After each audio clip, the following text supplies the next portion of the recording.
भैया ये सावन के पावन महीना में एगो कवरिया बोल बम जाता रहे। रास्ता में एगो लड़की उनका के तंग कर तरी कहतरी कावर रख द त का कहते ने कवरिया और कौना भाव में कहते हैं।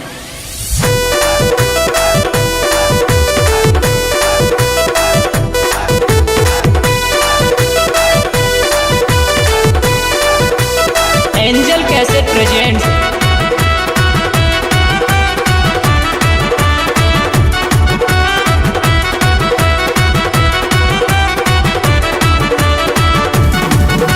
धैनी डगरिया लेके कंवरिया चला भोला के शरणा महना। धैनी डगरिया लेके कंवरिया चला भोला के शरणा महना। शिव के भक्ति हई हम गुजरिया तू का डोलई बहु मनवाना। शिव के भक्ति हई हम गुजरिया तू का डोलई बहु मनवाना।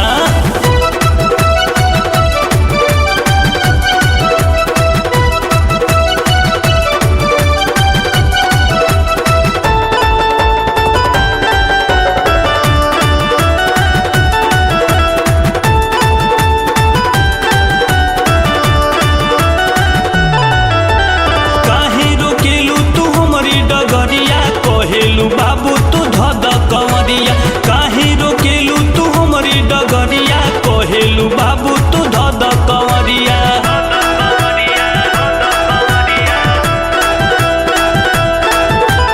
काहे रोकेलू तू हमरी डगरिया। कहेलू बाबू तू धद कंवरिया।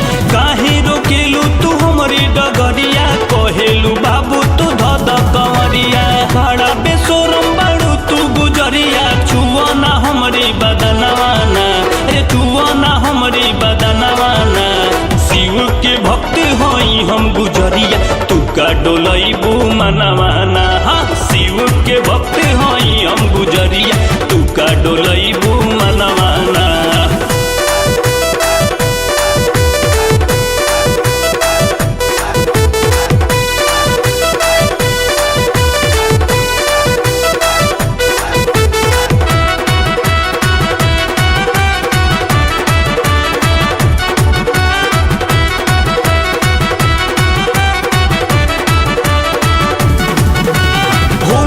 के मोरा पर्वत पे डेरा जटा में गंगा करेली बसेरा।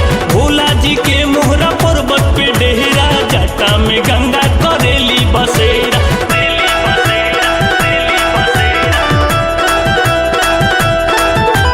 भोला जी के मोरा पर्वत पे डेरा जटा में गंगा करेली बसेरा। भोला जी के मोहरा पर्वत पे डेरा जटा में गंगा करेली बसेरा। नाचेले बसहा को के ठिठोरा तो गौरा के खन के गंगा नवहना। तो गौरा के खन के गंगा नवहना।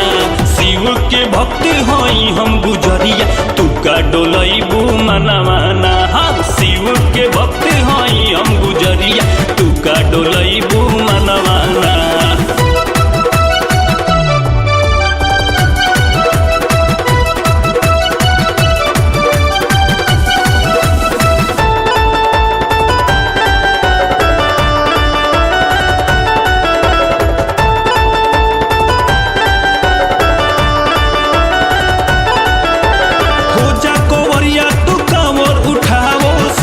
चरनिया में नहीं लगावो हो जा कंवरिया तू कांवर उठावो। शिव चरनिया में नहीं लगावो।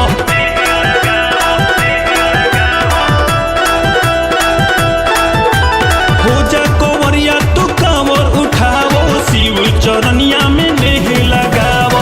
हो जा कंवरिया तू कांवर उठावो। शिव चरनिया में नहीं लगावो। मनु संगतिया के साथ बोला के पंकज लिखल है गनवाना। अरे पंकज लिखल है गनवाना। शिव के भक्ति होई हम गुजरिया तू का डोलई बू मनवा।